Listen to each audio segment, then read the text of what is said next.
My name is Tilman Patzak, and I was doing some improvisation today.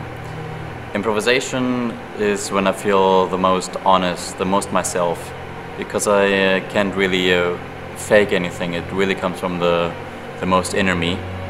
And today, especially because of those weird times, I'm feeling some sort of frustration, and I don't think I'm the only one with those thoughts.